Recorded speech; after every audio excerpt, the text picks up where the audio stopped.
Kung gusto nyo itodo ang inyong summer bonding, marami pang lugar na may enjoy dito lang sa ating bansa. Tulad na lang sa binabalik-balikang kuweba sa General Santos City na may malamig at malinaw na waterfalls. O di kaya sa isang beach sa Sorsogon kung saan ang pinong buhangin ay kulay itim. Yan ang tinutukan ni Mav Gonzalez. Sa bulubunduking bahaging ito ng General Santos City, may isang paboritong puntahan ang mga outdoor enthusiasts. Mula sa Barangay Upper Labay, mahigit isang oras lalakad sa crystal clear na ilog para marating ang Sansapan Cave Falls. Sulit ang trekking dahil sa loob ng kuweba, maaaring mag-refresh sa malamig at napakagandang waterfalls. Pwede pang mag-rock climbing o di kaya'y mag-picnic. Laking pasasalamat naman ng mga taga-barangay at may natitira pang kagubatan sa dulo ng Gensan kung saan naninirahan ang mga katutubong blaan.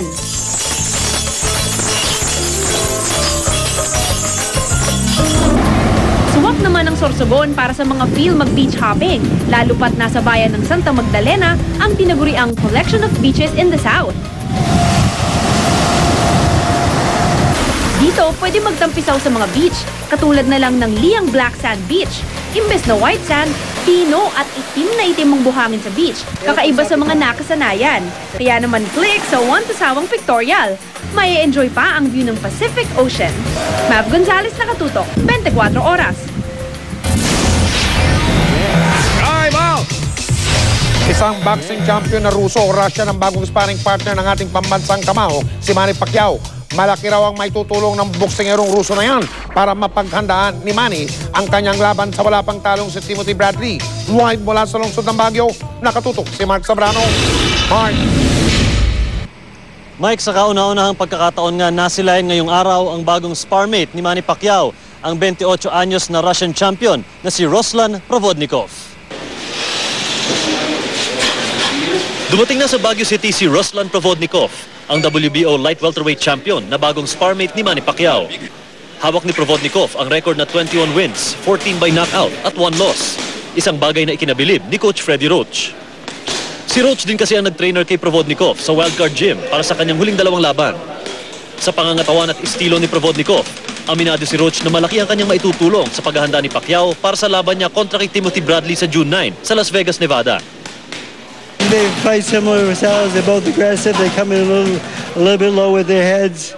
They're a little bit bent over, and they're both big, strong guys. Handa rin daw si Provodnikov na gawin ang lahat para masigurong makakamit ng defending WBO welterweight champion ang tamang kondisyon para sa laban. Для меня огромная проверка, что так как я поставил себе высокую цель, и, конечно, спарринги с ним это огромная проверка. Для того, смогу ли я получить шанс звания чемпиона мира, проверить просто себя. Так что вот. Sumabak rin sa gym training si Pacquiao kung saan muling nagbantay si Coach Freddie Roach at si Marvin Sumodio na nagsagawa ng stretching para kay Pacquiao. Samantala, nagsagawa ng espesyal na praise and worship time ang pambansang kamao at ang buong team Pacquiao kagabi para gunitain ang kaarawan ng kanyang kapatid na si Bobby. Kapansin-pansin din ang emosyonal na pagdarasal ni Pacquiao. Nagkaroon din ng pray-over para kay Bobby. Na-surprise ako dahil ganitong binigay sa akin ni si Brother Manny.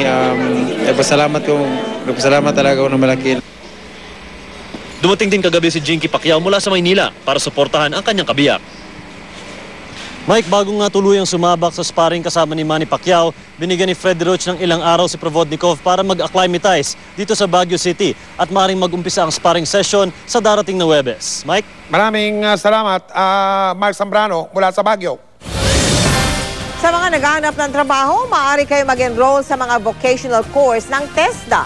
Ilan daw sa mga nakapagtapos ng training doon, mas madaling nakahanap ng in-demand na trabaho. Nakatutok si Marisol Abduraman. Graduate ng nursing si Maria Katrina Ros Alejos.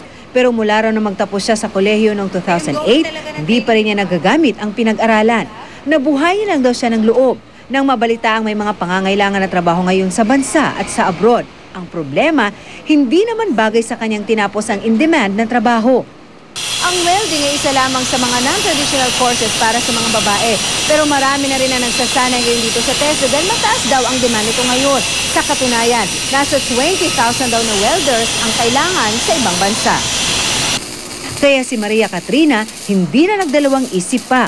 Nakita ko po mas in demand po siya ngayon compared po sa nursing na nagsara na po sa ibang bansa.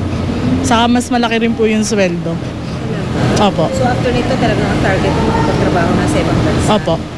Maliban sa welders, in demand rin daw ang call center agents na nasa 130,000 na ang kailangan.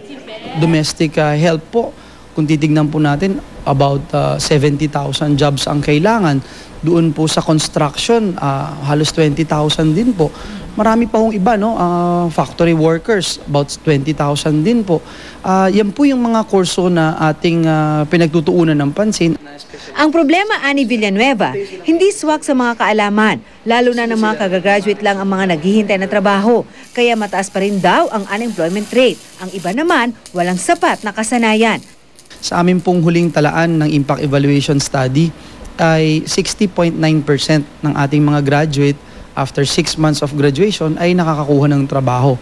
Kaya ang 19 years old na si Cristina Aguelo, kahit high school graduate lang, kaya nang magpaaral ngayon ng dalawang kapatid.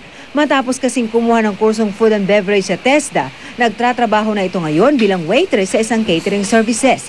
Nagbibigay po ng ng pera sa family, tapos nakakabili na po ng gusto. Kinikilala naman daw ng TESDA ang kahalagahan ng edukasyon, pero wag naman daw dapat mawala ng pag-asa kung hindi man nakapagtapos sa kolehiyo. Dahil sa tulong daw ng training ng TESDA, maaari pa rin maabot ang inyong mga pangarap. Marisol Abduraman, Nakatuto, 24 Oras. Abangan! Negosyanteng Chinoy, pinababa raw ng eroplano dahil sa hindi pagsusuot ng seatbelt.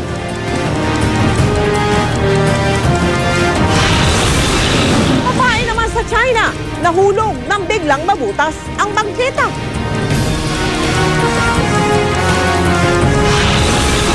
At Senadora Miriam Defensor Santiago, tahimik sa loob ng kanyang bahay? Alamin! Dito lang sa 24 Oras.